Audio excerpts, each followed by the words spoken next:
ജീവവൃക്ഷത്തിൻ്റെ ഫലം, the fruit of the living tree. ജീവവൃക്ഷത്തിൻ്റെ ഫലമെന്ന് പറയുമ്പോൾ നമ്മൾ 2 തരത്തിലുള്ള വൃക്ഷങ്ങൾ ഏദൻ തോട്ടത്തിൽ ഉണ്ടായിരുന്നെന്ന് 31-ാം അധ്യായത്തിൽ നമ്മൾ വായിക്കുന്നുണ്ട്. അപ്പോൾ 1-2 അധ്യായത്തിലായപ്പോഴത്തേക്ക് അപ്പം ദൈവം തമ്പുരാൻ 2 തരത്തിലുള്ള വൃക്ഷം അവിടെ വെച്ചതിൻ്റെ ഉദ്ദേശം, ഏദൻ തോട്ടം എന്ന് പറയുമ്പോൾ മനുഷ്യനെ സൃഷ്ടിക്കാൻ വേണ്ടി ദൈവം ഒരു പ്രത്യേക സ്ഥലം തിരഞ്ഞെടുത്ത അതിനാണ് ഏദൻ തോട്ടം നമ്മൾ വേദപുസ്തകത്തിൽ കാണുന്നത്.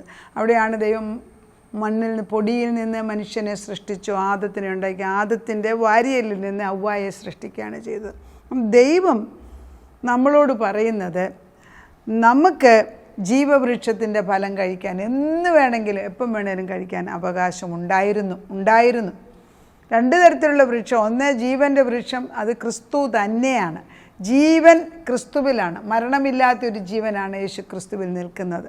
എന്നാൽ രണ്ടാമതൊരു വൃക്ഷമുള്ളത് നന്മ തിന്മയുടെ വൃക്ഷം. ഈ നന്മ തിന്മയുടെ ഫലം കഴിക്കുമ്പോൾ നീ മരിക്കും എന്ന് ദൈവം തമ്പുരാൻ ആദത്തിനോട് പ്രത്യേകം പറഞ്ഞിരുന്നു. എന്നാൽ ആദത്തിൻ്റെ വാരിയലിൽ നിന്നെടുത്ത ഹവ്വായെ പിശാചിൻ്റെ അടിമത്തം അല്ലെ ചഞ്ചലിപ്പ്, പിശാചിൻ്റെ നുണയിൽ അടിമയായിട്ട് പല പ്രാവശ്യം വന്ന് ചോദിച്ചതിനാൽ നീ ദൈവത്തെ പോലെയാണോ, ദൈവത്തിൻ്റെ കൂട്ടാണോ, ദൈവം പോലെ ആകുമോ എന്നൊക്കെ ചോദിച്ചപ്പോൾ അവൾക്ക് സംശയം തോന്നിയിട്ട് കൂടുതൽ ബുദ്ധി ലഭിക്കാൻ വേണ്ടി നന്മ തിന്മയുടെ ഫലം അവൾ കഴിക്കുവാൻ തീരുമാനിച്ചു. ആ തീരുമാനം എടുക്കുമ്പോൾ പല പ്രാവശ്യം അവളുടെ ഹൃദയത്തിൽ ഇത് വേണ്ടാന്ന് ചിന്ത ഹവ്വായ്ക്കുണ്ടായി കാണണം. പക്ഷേ ഹവ്വ ആദത്തിനോട് സംസാരിക്കാഞ്ഞതുകൊണ്ടോ അല്ലെ കമ്മ്യൂണിക്കേഷൻ ഗ്യാപ്പ് കൊണ്ടോ അവർ തമ്മിലുള്ള ബന്ധത്തിനകത്ത് ഉലർച്ചയുണ്ടായി. ഹവ്വ നന്മതിന്മയുടെ ഫലം കഴിക്കുകയും ഹവ്വ കൊണ്ട് ആദത്തിന് കൊടുത്ത് ആദവും കഴിച്ച് അവരുടെ ആത്മാവ് മരിച്ചു പോവുകയാണ് ചെയ്തത്. ആത്മാവ് മരിച്ചു കഴിഞ്ഞിട്ട് ഏദൻ തോട്ടത്തിൽ തന്നെ നിൽക്കുകയാണെങ്കിൽ അവർക്ക് ജീവവൃക്ഷത്തിൻ്റെ ഫലം കഴിക്കുകയും പിന്നെ ഈ നന്മതിന്മയുടെ ഫലം കൂടെ കഴിച്ചാൽ ഒരിക്കലും മനുഷ്യൻ ദുഷ്ടനായി മാറി പിന്നെ ഒരിക്കലും മരിക്കത്തില്ല. അതുകൊണ്ട് ദൈവം പറുദീസയിൽ നിന്ന് ദൈവം ആദത്തിനെ അവനും പുറത്തിറക്കുകയാണ്. That's a sad stage of human history. ഇത് വേദപുസ്തകത്തിൻ്റെ ആദ്യ അധ്യായങ്ങൾ എഴുതി വെച്ചിട്ടുണ്ട്. നമുക്ക് ഞാനൊരു ചോദ്യം എൻ്റെ മനസ്സിൽ വരുന്നത്, ഇപ്പോൾ ജീവവൃക്ഷത്തിൻ്റെ ഫലം മരിച്ചവരാണോ ഭക്ഷണം കഴിക്കേണ്ടത് അതോ നമ്മളാണോ? അവിടെ ഒരു ചോദ്യമാണ് നമ്മുടെ ഹൃദയത്തിൽ വരുന്നത്. അത് എപ്പോഴാണ് കഴിക്കേണ്ടതെന്ന് നമുക്ക് ചിന്തിക്കണം. അപ്പോൾ ജീവവൃക്ഷത്തിൻ്റെ അനുഗ്രഹങ്ങളുടെ ഉറവിടം വേദപുസ്തകത്തിൽ എഴുതി വെച്ചിട്ടുണ്ട്. ദൈവം തമ്പുരാൻ തൻ്റെ സ്വന്തം പുത്രനായ യേശു ക്രിസ്തുവിനെ ഭൂമിയിലേക്ക് അയച്ചത് നമുക്ക് നിത്യമായ ജീവൻ തരാനാണ്. നമ്മൾ എപ്പോൾ ക്രിസ്തുവിനെ രക്ഷിതാവായിട്ട് സ്വീകരിക്കുന്നുവോ ആ നിമിഷത്തിൽ നമുക്ക് നഷ്ടപ്പെട്ടതായ നിത്യമായ ജീവൻ തിരിച്ചു കിട്ടുന്നു. അതുകൊണ്ടാണ് യോഹന്നാന്റെ സുവിശേഷം 3:16 എപ്പോഴും നമ്മളെല്ലാവർക്കും കാണാറിയാവുന്ന വാക്യം പറയുന്നത്, ദൈവത്തിൻ്റെ ആത്മാവ് നമ്മളിലുണ്ട് എങ്കിൽ നമ്മൾ നിത്യജീവൻ്റെ ഉടമസ്ഥരായി മാറുകയാണ്. അപ്പം കർത്താവിന് നിത്യജീവൻ തരണമെന്ന് നിർബന്ധം, പിതാവാം ദൈവത്തിന് നമ്മളിൽ നിത്യജീവൻ തരണമെന്ന് നിർബന്ധമായും ആഗ്രഹമുണ്ടായതിനാൽ 3:16 ഇങ്ങനെയാണ് വായിക്കുന്നത്, തൻ്റെ പിതാവിൻ്റെ ഏകജാതനായ പുത്രനിൽ വിശ്വസിക്കുന്ന ഏവനും നശിച്ചു പോകാതെ നിത്യജീവൻ പ്രാപിക്കേണ്ടതിന് ദൈവം യേശുവിനെ അല്ലെ പുത്രനെ നൽകുവാൻ തക്കവണ്ണം ലോകത്തെ നമ്മളെ സ്നേഹിച്ചു. ഒറ്റ വഴിയുള്ളൂ, ഒരു വഴി. I am the way, the truth and the life. പലരും ചോദിക്കും, കഴിഞ്ഞ ദിവസം പ്ലെയിനിൽ ഇരുന്നപ്പോഴും എൻ്റെ അടുത്തിരുന്ന ഒരാൾ, ഈ യേശു മാത്രമേ ഉള്ളോ വഴി എന്ന് എന്നോടൊരു ചലഞ്ച് ചെയ്ത് ചോദിച്ചു. ഞാൻ പറഞ്ഞു, കർത്താവാണ് പറഞ്ഞിരിക്കുന്നതെങ്കിൽ, കർത്താവ് സത്യം പറയുന്നതെങ്കിൽ കർത്താവ് പറഞ്ഞിരിക്കുന്നത് ഞാനാണ് വഴിയും സത്യവും ജീവനും. അത് വിശ്വസിക്കുന്ന എനിക്ക് വേറെ ഒരിടത്തോട്ട് നോക്കേണ്ട ആവശ്യമില്ല. He did not agree with me. I said, I don't have to agree with you or me, but I know what I am speaking. I know where I am. അപ്പം ദൈവത്തിൻ്റെ പരിശുദ്ധാത്മാവിൽ എനിക്ക് ഉറപ്പുള്ളത്, എനിക്ക് എൻ്റെ ഉള്ളിലെ ഉറപ്പ്, നിത്യമായ ജീവൻ എന്നിലുള്ളത്, ക്രിസ്തു എൻ്റെ ഉള്ളിലുള്ളതിനാൽ ഞാൻ എൻ്റെ ആത്മാവ് മരിക്കത്തില്ല. അതാണ് ആദ്യ ഏദൻ തോട്ടത്തിലെ സ്റ്റേജാണ്. ദൈവം മനുഷ്യനെ സൃഷ്ടിച്ചത് നമ്മൾ മരിക്കാൻ വേണ്ടി അല്ലല്ലോ. ദൈവത്തിൻ്റെ കൂടെ നടന്ന് മനുഷ്യരുടെ അവൻ്റെ പ്രമോദം മനുഷ്യ മക്കളോടുകൂടെ ആയിരിക്കുന്നെന്നാണ് വചനം പറയുന്നത്. അപ്പം നമ്മുടെ കൂടെ വസിക്കാൻ ആഗ്രഹിക്കുന്നൊരു പിതാവും പുത്രനും പരിശുദ്ധാത്മാവിനെയാണ് നമ്മൾ മുമ്പിൽ കാണുന്നത് എങ്കിൽ നമ്മുടെ ആത്മാവ് ജീവിച്ചു കഴിയുമ്പോൾ വി ആർ ആക്ച്വലി നമ്മളൊരു പുതു സൃഷ്ടിയായി മാറും. അത് ഒരുവൻ ക്രിസ്തുവിലായാൽ അവൻ പുതു സൃഷ്ടിയായി, പഴയതോ കഴിഞ്ഞു പോയിരിക്കുന്നു. 2 കൊരിന്ത്യർ 5:17 ഇങ്ങനെ പറയുന്നത്. അപ്പം ദൈവത്തിൻ്റെ ആത്മാവ് നമ്മളോട് പറയുന്നത് ജീവവൃക്ഷത്തിൻ്റെ ഫലം ക്രിസ്തുവിൻ്റെ മരണത്തിൽ താതാത്മ്യപ്പെട്ടിട്ടുള്ളവർക്ക്, അതായത് ദൈവത്തിൻ്റെ പുത്രൻ്റെ ക്രൂശ് മരണം എൻ്റെ മരണത്തെ ഏറ്റെടുത്തു, എനിക്ക് ഒരു പുതിയതായ ജീവൻ കിട്ടിയെന്ന് വിശ്വസിക്കുന്നവൻ, നിത്യജീവൻ പ്രാപിക്കുന്നവൻ, വേദപുസ്തകത്തിൽ ഏതൊരു വാക്യം വായിക്കുമ്പോഴും അത് ജീവനായിട്ട് മാറുകയാണ്. അപ്പം നമ്മൾ ഈ ജീവൻ്റെ വൃക്ഷത്തിൻ്റെ ഫലം ഇവിടെ വെച്ച് തന്നെ അനുഭവിക്കുകയാണ്. കാരണം ഇതൊക്കെ തന്നെയാണ്, ഈ പുസ്തകം തന്നെയാണ് സ്വർഗത്തിലും വാലിഡ്. വേറെ പുസ്തകമില്ല. അവിടെയും ഇതിൻ്റെ തന്നെ പലരും ഈ നിയർ ഡെത്ത് എക്സ്പീരിയൻസ് ഉള്ളവരുടെ ബുക്ക് വായിക്കാൻ നമുക്ക് പറയാം. അവിടെ ചെല്ലുമ്പോൾ വചനം ഇങ്ങനെ മനുഷ്യരൂപത്തിൽ നിൽക്കുന്നത് കാണാമെന്ന്. വചനജീവനുണ്ട്. വചനജീവൻ ഉള്ളതുകൊണ്ടാണല്ലോ ഗബ്രിയേൽ വന്ന് പറഞ്ഞപ്പോൾ മാതാവിൻ്റെ ഉള്ളിൽ യേശുക്രിസ്തു ഉണ്ടാകുകയാണ് ചെയ്തത്. അപ്പം ദൈവത്തിൻ്റെ ആത്മാവിൽ നമുക്ക് ക്രൂശിനോട് താതാത്മ്യപ്പെടുത്തുമ്പോൾ നമുക്ക് ജീവവൃക്ഷത്തിൻ്റെ അനുഭവം, അതായത് 2-ാം ആദത്തിൽ കൂടെയാണ് നമുക്കത് കിട്ടുന്നത്.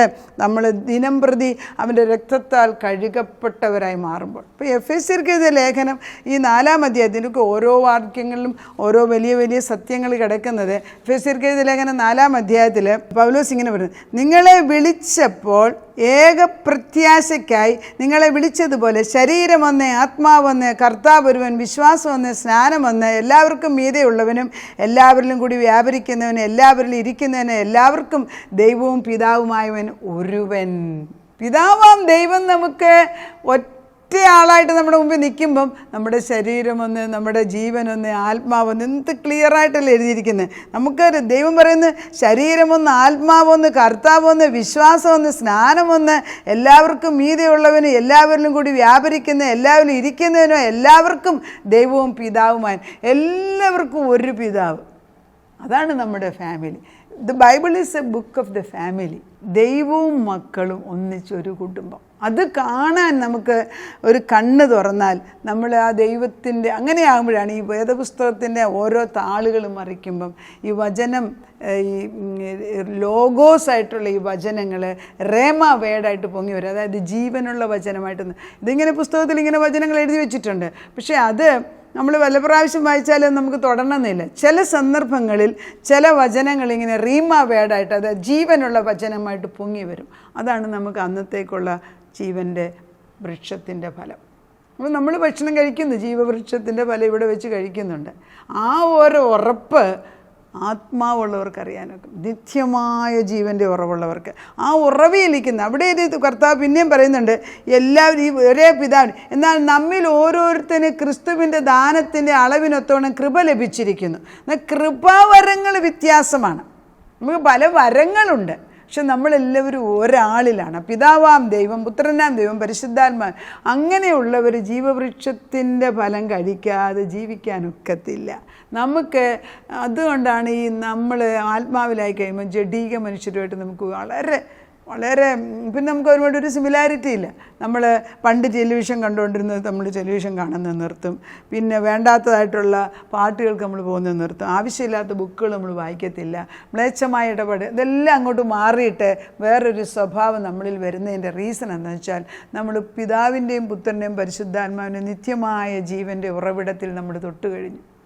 അവിടെ തൊട്ട് കഴിയുമ്പോൾ ഈ ലോകത്തിൽ കാണുന്ന ഈ സുഖങ്ങളൊന്നും അധികം നമ്മളെ ഇങ്ങനെ ഇൻഫ്ലുവൻസ് ചെയ്ത് നമ്മളെ നശിപ്പിക്കത്തില്ല. കാരണം നമ്മുടെ വിത്ത് മാറിപ്പോയി. നമ്മുടെ വിത്ത് മാറുകയാണ്, ജീവനുള്ള വിത്താണ്. ആ ജീവനുള്ള വിത്തുകൾ ജീവവൃക്ഷത്തിൻ്റെ തന്നെ ഫലങ്ങളായിട്ട്, പ്രോമിസസായിട്ട്, വാഗ്ദത്തങ്ങളായിട്ട് വേദപുസ്തകത്തിൽ എഴുതി വെച്ചിട്ടുണ്ട്. അത് വായിക്കുമ്പോൾ റേമ വേർഡായിട്ട് നമുക്ക് വരുന്നതാണ് നമ്മളെ പരിപോഷിപ്പിക്കുന്നത്. ആ പരിപോഷിപ്പിക്കുന്നതിലാണ് നമ്മൾ ജീവൻ വെക്കുന്നത്. ഒരു കാര്യത്തിന് വേണ്ടി നമ്മൾ ചിലപ്പോൾ ഒരു ജോലിയുടെ കാര്യത്തിന് നമ്മൾ പോകണം. ഒത്തിരി പേർക്ക് ഇൻ്റർവ്യൂവിന് വിളിച്ചിട്ടുണ്ട്. പക്ഷേ അവിടെ 4 പേർക്ക് ജോലിക്ക് സാധ്യതയുള്ളൂ. നമ്മളെങ്ങനെ വാങ്ങിച്ചെടുക്കും? നമുക്ക് വേണ്ടി പുറകിൽ പറയാൻ ആരുമില്ല. പക്ഷെ നമുക്ക് ദൈവസന്നിധിയിൽ കിടന്ന് ചെന്നിട്ട് നമുക്ക് പറയാം, കർത്താവേ, ഒരു ജോലി നമ്മുടെ മകന് ആവശ്യമുണ്ട്, നീ സ്വർഗത്തിലെ അപ്പച്ചൻ അവൻ്റെ വരുമാനമായിട്ട് അത് കൊടുത്താൽ നീ വിശ്വസ്തൻ തന്നെ. നമ്മൾ ദൈവത്തോടാണ് പെറ്റീഷൻ പറയുന്നത്. പിന്നെ പലപ്പോഴും ഞാൻ പറഞ്ഞു വിടും ഓരോരുത്തരോട്, ഇൻ്റർവ്യൂവിന് ചെല്ലുമ്പോൾ അപ്പുറത്ത് യേശു ക്രിസ്തു ഇരിക്കുകയാണ് ഇപ്പുറത്ത് യേശു ക്രിസ്തു ഇരിക്കുന്നതെന്ന് കണ്ടുകൊണ്ട് നിങ്ങൾ പോകാമെങ്കിൽ ദൈവം അത് ശരിയാക്കി തരും. അങ്ങനെ പറഞ്ഞ് പലരും പോയിട്ട് ജോലി വാങ്ങിച്ചിട്ട് എൻ്റെ അടുത്തേക്ക് വന്ന് തിരിച്ചു പറഞ്ഞിട്ടുണ്ട്. കാരണം എന്താ? സർവശക്തനായ ദൈവത്തിനെ വിളിച്ചു വരുത്തി നമ്മുടെ കാര്യങ്ങൾ പറഞ്ഞു കൊടുത്താൽ അവൻ ഏറ്റെടുക്കുമ്പം സകലത്തിൻ്റെ അധിപതിയായ ദൈവം കാര്യങ്ങൾ ചെയ്തു തരും. ഇന്നും നമുക്ക് നിത്യമായ ജീവൻ പ്രാപിച്ചവർക്ക് നിത്യജീവൻ്റെ ദൈവത്തിൻ്റെ ഫലങ്ങൾ അനുഭവിക്കുന്നത് വേദപുസ്തകാടിസ്ഥാനത്തിൽ വചനാടിസ്ഥാനത്തിൽ നമ്മൾ പ്രാപിച്ചെടുക്കുമ്പോൾ നമുക്കൊരു പുതുജീവൻ ദിനം പ്രതി തരികയാണ്. ആ ജീവൻ, അതായത് ആത്മീക ജീവൻ ജഡീക ജീവനെക്കാട്ടിലും ശക്തമേറിയതാണ്. ആത്മീക ജീവൻ ജഡീക ജീവനെക്കാട്ടിലും ശക്തം. അവർ ഒരിടയ്ക്ക് നോക്കിയാൽ ആത്മാവിൻ്റെ തലമാണ് ജഡീക തലത്തെ ഭരിക്കുന്നത്. എത്ര പേർക്കറിയാം? പലർക്കും അറിഞ്ഞുകൂടാ. നമ്മൾ ഒരു വലിയ ബിസിനസ് ചെയ്തുകൊണ്ട് കുറച്ച് കാശുണ്ടാക്കി, അല്ലെങ്കിൽ കുറച്ച് പേർ നമ്മൾ കുറച്ച് കഴിയുമ്പം കാണാം അവർ വലിയ ബിൽഡിങ്ങിനെ മേളിൽ നിന്ന് എടുത്ത് ചാടി, അല്ലെങ്കിൽ സൂയിസൈഡ് ചെയ്തു, അല്ലെങ്കിൽ അവർ വെടിവെച്ച് കൊന്നു എന്നൊക്കെ നമ്മൾ കാരണം എന്തോ അവർ ഈ ലോകത്തിൽ കുറച്ച് പ്രശംസ ഉണ്ടാക്കി. പക്ഷെ നിലനിൽക്കുന്നതായിട്ടുള്ളതും എന്നേക്കും അനുഭവിക്കാൻ പറ്റിയതുമായിട്ടുള്ളത് ആത്മീക ഭക്ഷണത്തിൽ നിന്ന് ദൈവത്തോട് ചോദിച്ചു വാങ്ങിക്കുന്ന അനുഗ്രഹങ്ങളാണ്. അപ്പം കർത്താവ് നമ്മളോട് പറയുന്നത് ജീവവൃക്ഷത്തിൻ്റെ ഫലം ദൈവമക്കൾക്ക് വേണ്ടി ഒരുക്കി വെച്ചിരിക്കുകയാണ്, വാതിൽ തുറന്നു വെച്ചിരിക്കുകയാണ്. Open up the Bible. വേദപുസ്തകം വായിക്കുന്നതിന് തടസ്സം നിൽക്കുന്നത് ദുഷ്ടപിശാചാണ്. പല കാര്യങ്ങളും ഞാൻ നോട്ട് ചെയ്യുന്നുണ്ട്. വേദപുസ്തകം നമ്മൾ പലരൊക്കെ ഒരാൾക്കൊരു പ്രസൻറ്റ് കൊടുത്താൽ അവരത് പൊന്നുപോലെ സൂക്ഷിക്കും, അതെടുത്ത് വായിക്കും. ഇന്നിപ്പം വായിക്കാൻ പറഞ്ഞാൽ അവർക്ക് ഇഷ്ടമല്ല, കാരണം അവർക്ക് വേറെ പല മെറ്റീരിയൽസ് ആർ അവൈലബിൾ എവ്രിവെയർ. പക്ഷെ സത്യവചനം വായിക്കാൻ പലർക്കും ഇഷ്ടമല്ല. കാരണം അതിനകത്ത് സത്യങ്ങൾ മനസ്സിലാക്കിയാൽ അവർ ആത്മാവിൽ ബലപ്പെടും. അപ്പം പിശാച് ഒരു തരത്തിലത് വായിപ്പിക്കാൻ ശ്രമിക്കത്തില്ല. അപ്പം നമ്മളൊന്നും മനസ്സിലാക്കണം, എപ്പോഴും ജീവവൃക്ഷത്തിൻ്റെ അനുഗ്രഹ ഫലം വേദപുസ്തകത്തിനകത്തുള്ളത് പ്രാപിച്ചെടുക്കണമെങ്കിൽ വേദപുസ്തകം എടുത്ത് വായിക്കണം, ക്രിസ്തുവിൻ്റെ കൂടെ ഇരിക്കണം, അവനിൽ നിന്ന് ഉപദേശം വാങ്ങിക്കണം, സമയമെടുക്കണം. ദൈവത്തിൻ്റെ പരിശുദ്ധാത്മാവ് അനുഗ്രഹ ജീവിതം നയിക്കാൻ നമ്മുടെ മുമ്പിൽ വന്ന് നിൽക്കുകയാണ്. നമുക്ക് പ്രാർത്ഥിക്കാം.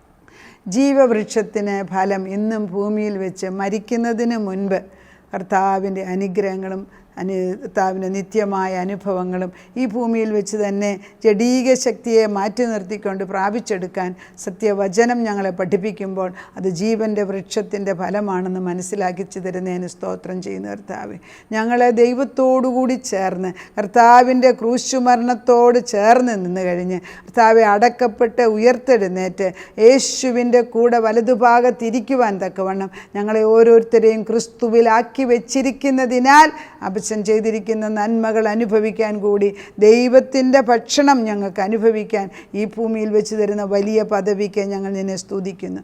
മരിച്ചു കഴിഞ്ഞിട്ടല്ലല്ലോ കർത്താവേ നിൻ്റെ തിരുശരീരവും തിരുരക്തവും ഞങ്ങൾ അനുഭവിക്കുന്നത്.